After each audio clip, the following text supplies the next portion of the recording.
Morning, everyone. I'm Aaron, in case you didn't know already. But today I'm just going to talk about my viewpoint and perspective on sports medicine in the performing arts. So I put this together originally for those who are interested in getting into performing arts medicine or even just sports medicine in general and see how the two relate. And yeah, let's just go ahead and get started. So I appreciate each and every one of you being here today. We do have some seasoned people in the room, so bear with me and feel free to chime in, add on. This is meant to be really, really informal, even though there's a formal presentation. It's really just here to give everyone structure, common ground for discussion, and please share your experiences while we're on here. But I'm going to go ahead and kind of talk about my particular journey through this and how I view the landscape of sports medicine and performing arts medicine and where I think it's going as well.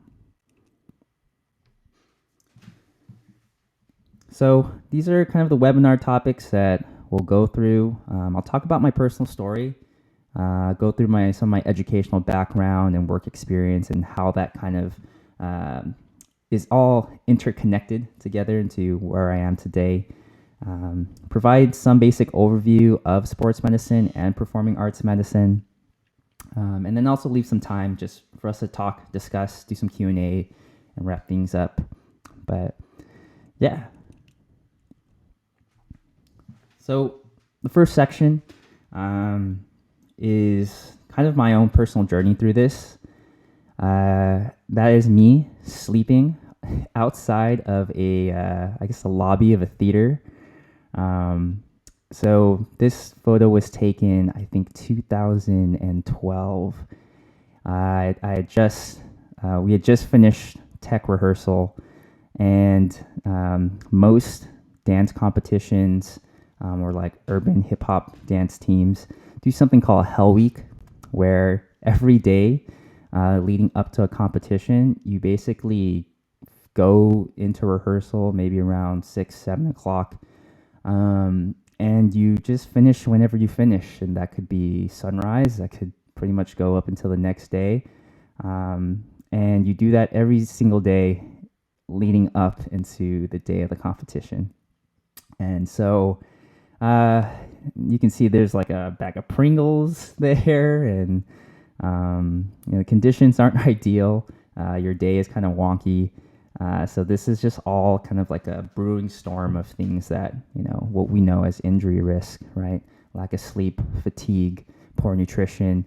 And, this all kind of stems from just a lack of education, a lack of resources, lack of role models that kind of pave that road.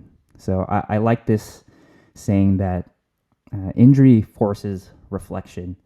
A lot of the times working with performing artists, it's not like for some art forms, not all art forms, but the range of physicality, the injury rates within those arts may not be as common or as, I guess, highlighted as much. And when someone does get injured, especially if it's their first time, that psychological battle can look like a lot. And that's what it was for me at the time. So here's my kind of intro to how I got into this whole mess. Growing up, I wanted to be an international hip hop choreographer, dancer. I fell in love with breaking. I fell in love with popping, just the hip hop culture in general. That first picture on top, I'm kind of in that bottom left corner with a red shirt on and throwing my deuces up. Some of you may actually know my director at the time. He's in the middle with the blue cap. That's Rob Sy from Dance Prehab. He was my first, technically my second. My first one was Karen, but then when I joined the hip hop dance team at the studio, Rob was actually one of my first hip hop instructors there. So at the time, I was a studio dancer. I didn't have any formal training. I was a YouTube dancer before I got into the studio. And yeah, I just really didn't have a lot of technique. Once I got into the studio, I started understanding the structure of what things look like as a performing artist, as a dancer. And I quickly realized that, it can get expensive to be a dancer. So dance itself is, depending on what style it can be street, it can be pretty raw and accessible as hip hop. But then as you kind of go through, get better and try to move through that, it can get pretty expensive because you got to pay for competition fees, costumes, so on and so forth. But during that time, I suffered an ACL injury that took me out of performing for a while, and forced me to go to PT, do rehab. And at that time, my physical therapist that worked with me really didn't understand where I was going with my career. I told them I was a dancer, and they're like, "Well, okay, just do this and you'll be okay." But I never really understood the connection between it. So I remember feeling like rehab was a chore, and I was a kid, and I didn't like to do chores. I don't know most kids that do. That second picture on the bottom, that was the first kind of hip hop urban community dance team I joined called Marvels. And the transition between that first picture on top to the last picture on the bottom was my rehab phase when I got hurt. And I remember distinctly, even when I was still on Marvels, there were certain movements, things that I couldn't do, or I was still afraid to do because it just wasn't handled, or I just wasn't educated enough about how this related to dance. I mean, there was a time we had to do a floor work piece for Marvels in the studio, and I couldn't even get my butt to hinge back and touch the back of my heel.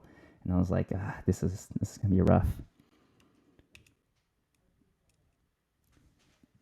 So let's go and fast forward. Injury kind of forces reflection, right? And during that time, I had to reflect a lot about like, okay, if this is the path I wanted to go, then I needed to use myself as an example. And I think a lot of people get into sports medicine, get into performing arts medicine because they want to be that example. That bottom picture is kind of me at my senior year of high school. I started a all-male dance team at the high school and really took on that educator, choreographer role after going through that injury recovery phase, after getting my dance experience in to teach and mentor others. So that was kind of like my getting my feet wet into this world.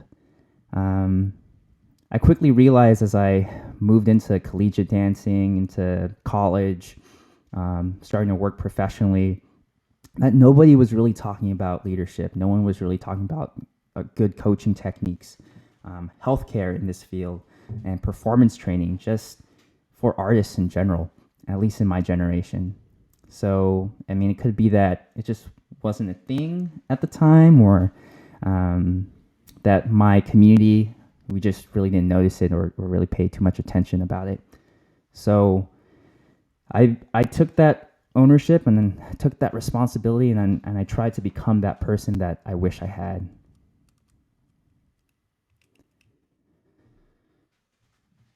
So a little bit of education, my educational background. After I graduated high school, I thought I was going to be a doctor because that's what most Asian kids believe that they're going to be just based off their parents' expectations. And I was like, yeah, I'm going to be an orthopedic sports medicine doctor. And as I got into college and took my first biology and chemistry class, I was like, may have to reconsider how much I love the hard sciences here. And I'm sure some people are like that, but I've now come to appreciate that a lot more. But at the time, as I was looking through, and I'm sure a lot of students kind of have that struggle. They're like, do I do kinesiology, pre-PT, athletic training? And athletic training is what I ended up choosing. And it was because a mentor of mine in high school was an athletic trainer.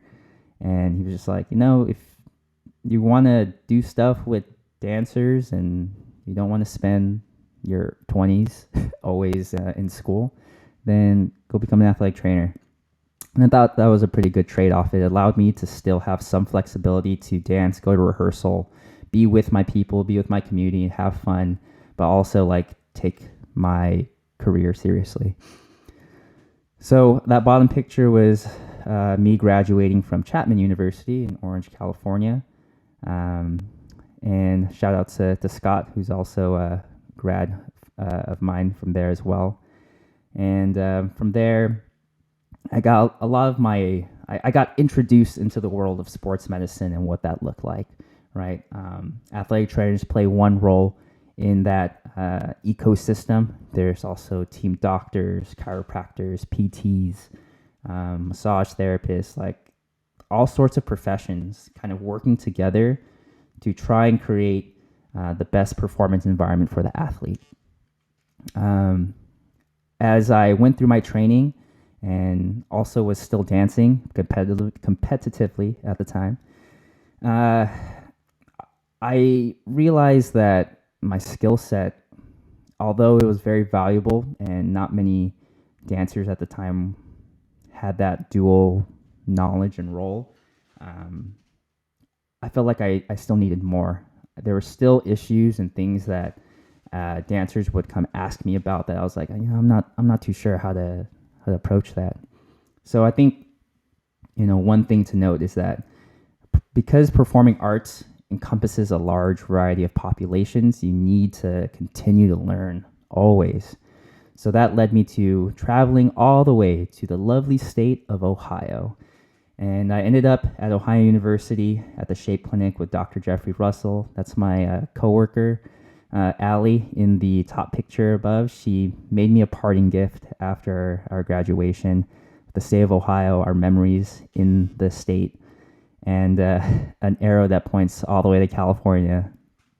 And she kind of helped me create just a mock idea of a business model of how to put together something for my community once I came back, because it was always on my mind when I went away. So it was pretty amazing. During that graduate assistantship, they don't have that model as much anymore, but it's basically in graduate school, you work a ton and go to get your master's degree on top of that.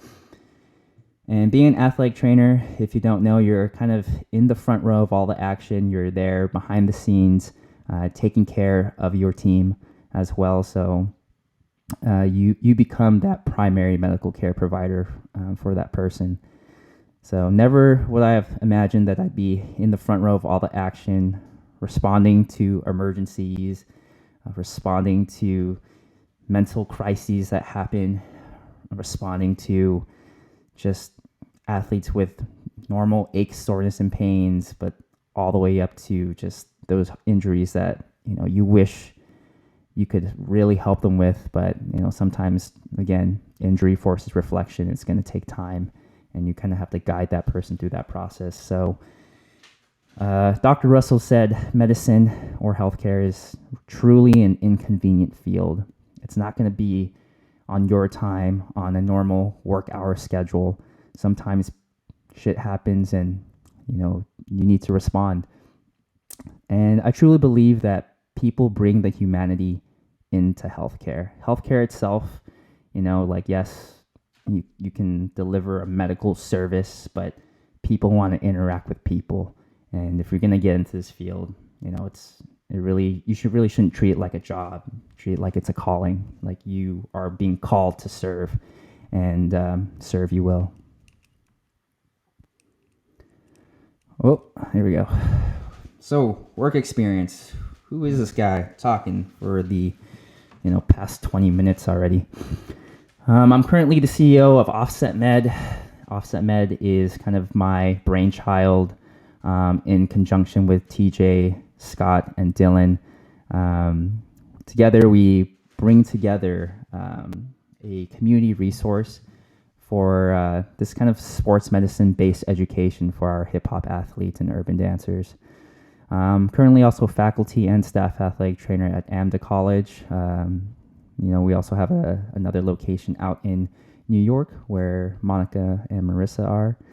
In the past, I'm also a staff AT for Disneyland Resort. I know a bunch of their athletic trainers and PTs, really great people. Also spent some time being the athletic trainer for the Marching 110 at Ohio University. So worked with a lot of musicians and band athletes as well. And then spent some time in North Carolina when I was still in school there at University of North Carolina School of the Arts. So go fighting pickles. That was kind of like my first introduction into the realm of ABT and ballet, as well as working with a bunch of actors as well. So I was in it since the beginning. Some people call me a purist, but there's a lot to be learned in this profession of athletic training. And like I said, it's only one scope of the sports medicine ecosystem. Respect those that paved the way. There's a lot of people that have paved the way in sports medicine, performing arts medicine, and also my personal journey, and I'm sure each and every one of your guys' personal journey. So I do love to throw a little history out there. So this is a great article I found recently. It's called The Origins of Sports Medicine. My only kind of like disclaimer about this one is that it is European history based. Not a lot of other countries or US is kind of brought into this, but it does kind of pull on some pretty interesting facts I wanted to share with everyone today. But the link is on the bottom if you guys want to pull it up on your own as well. So in this article, it kind of describes... Oh, my mom is awake. I apologize for any off noise you may feel. Anyways, yes. So in this article, we kind of bring this all the way back to kind of who kind of really created this profession of medicine. Imhotep, this was, I guess he was kind of known as the earliest known physician, Egyptian. Hippocrates, also known as the father of medicine, Greek. And then Galen of Pergamon. I always thought this was interesting too. He was kind of claimed as the first team doctor for the gladiators at the time. And what each and every one of these people kind of like brought to the table was they came at a time where really like there was no evidence-based practice, it was really hard back then. So in a sense, they were kind of conducting their own experiments, and building their own experience and creating this, what we now know as a science. But with a science, there's an art, there's a technique to it, and they had to pass on these techniques and art of healing. And so when we think about sports medicine as a whole, it derives from medicine. It's an aspect of medicine, but because now it's considered a specialty, we have to know how it plays into the role or the integral parts of everything else. So what is sports medicine?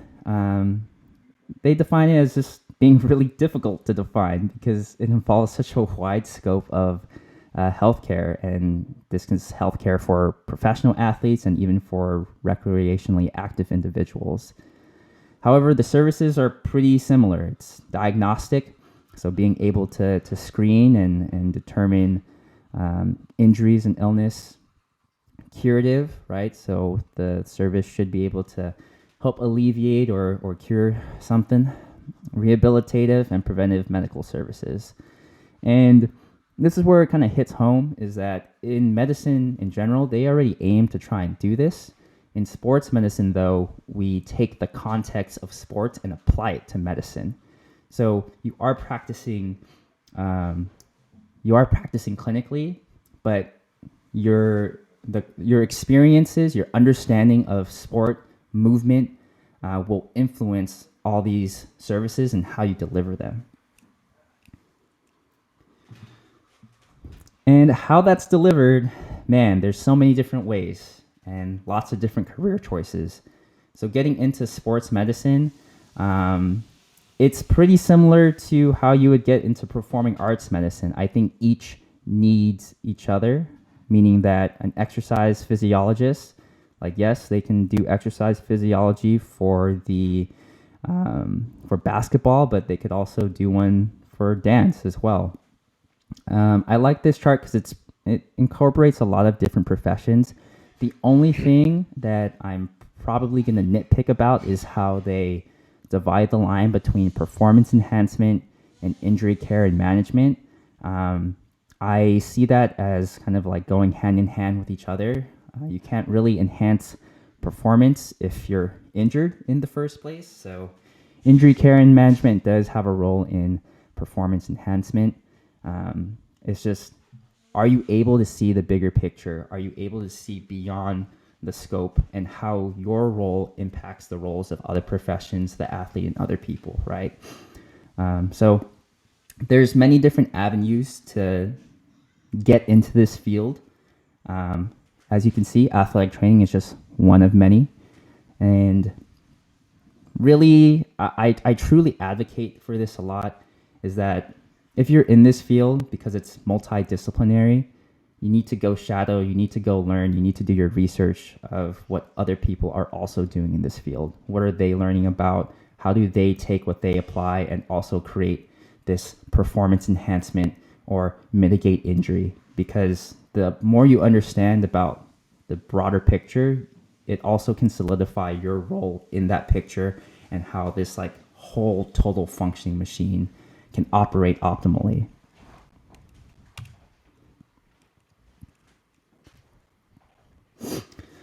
So in sports medicine and performing arts medicine, we have to walk the fine line. On line one, it's our duty and responsibility to protect the health and longevity of our athletes. But on the other side, we also want to push the limit of human performance. We want to continue to do things that wow and amaze and challenge ourselves. So really in that what encompasses kind of the duality of those things are these professions, or is the practice of sports medicine, of sports science, of sports coaching, right? So when do we use the knowledge, education, experience that we've accumulated and draw the line between going one side versus the other side? And I think it takes a lot of informed decision making and proper communication to ensure that everyone kind of sees where we can push and where we can hold back.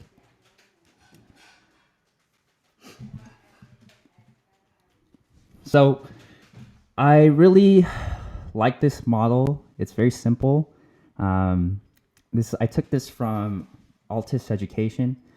I think they're mostly like a track and field performance-based company, but I think Stu McMillan and Dan Plaff, they're highly involved in U.S. track and field, and they apply this kind of, I guess, like framework to their own practice. We have the artist or athlete for our speaking terms, coach or instructor, and the sports medicine team.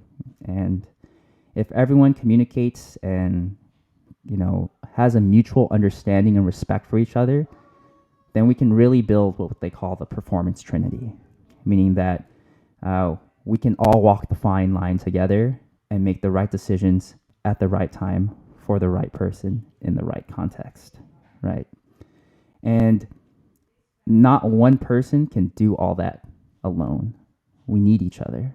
And to go into this thinking that you don't need each other is foolish. As sports medicine, performing arts medicine professionals, you are closing opportunities and making the athlete more at risk for incurring a possible injury, for maybe not getting them the performance ready enough if you don't incorporate this. And this is something we recognized at Offset Med. So we're going to transition to our path. This is what we're trying to do in the community right now. So we're a hybrid team. We know and understand the demands of performing artists because we have been performing artists or have experience with working with performing artists.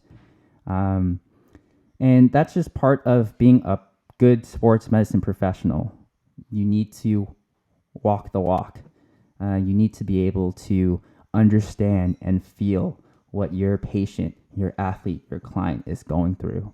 And sometimes, like, we need a reality check too. It was like, when was the last time you actually did the rehab program you prescribed for a person? When was the last time you completed or watched a training that your athlete went through? Once you understand and feel that and get a better, I guess, like a better visual of their daily lifestyle and what they're coming into, it's going to make everything so much easier, and you're going to be able to relate a lot better. We also provide education. So, like I said in my personal story, I didn't have a lot of education on nutrition, lifting technique, cross training. Oh man, like, I could go on and on. But that's the reason why it lit a fire in me to pursue an education, pursue other people with that knowledge, and get mentored and become coachable, right? So we're here to provide access, serve as examples to bridge the gap between health, performance, and artistry. And most essential, like I referenced earlier, is collaboration. We are in this together. No space for ego, only room for teamwork, right? At Offset Med, we want to feel like we are kind of paving the future for how performing arts medicine is developed, because the industry is very new. And I did that to reflect kind of the practices that I've seen in other high performance models, you know.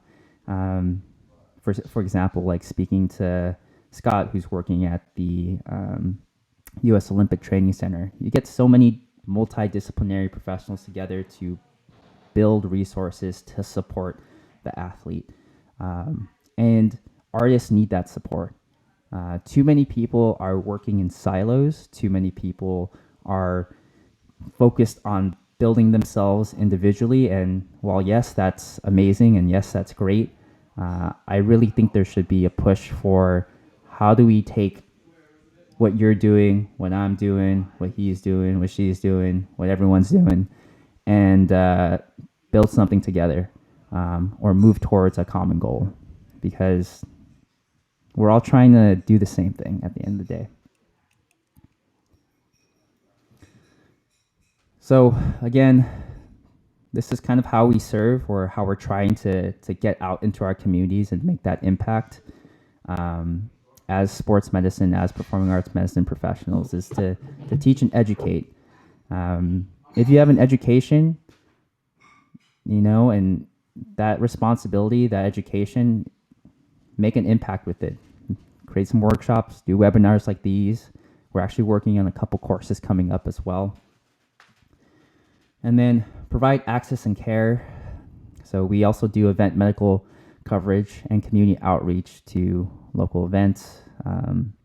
The picture is one of the events that we covered last summer, called Arena LA, and it was a very, very busy day for us. Is all I can say. I think we had, like, what was that, 4 or 5 tables, chairs, people lined up, because this is such a need. It's a medical necessity. and dancers, performing artists aren't too exposed to the whole spectrum of healthcare providers and services, and need that guidance or would like that access. And essentially, this allows us to build communities where we get to bring healthcare professionals that love and care about the performing arts with dancers and other performing artists that want to know more about themselves, their bodies, their health, and also get to learn what other healthcare professionals have to offer to them so that they can make educated and informed decisions in the, say, shop for healthcare. So I did a lot of talking and pretty winded, so I hope you guys stayed with me this whole time. This is kind of the tentative schedule I have put together. I hope to continue to do more things like this and meet with you all. I'll probably post this up on our social media again, but we do have another webinar coming up next Saturday at the same time. And this is kind of what I alluded to of one of the courses that we're going to launch. This is more geared towards our clinical education series for new grads, therapists, dance coaches. And we're really going to dive in a lot deeper into urban athletes, hip hop, dance medicine, things like that, which is our specialty.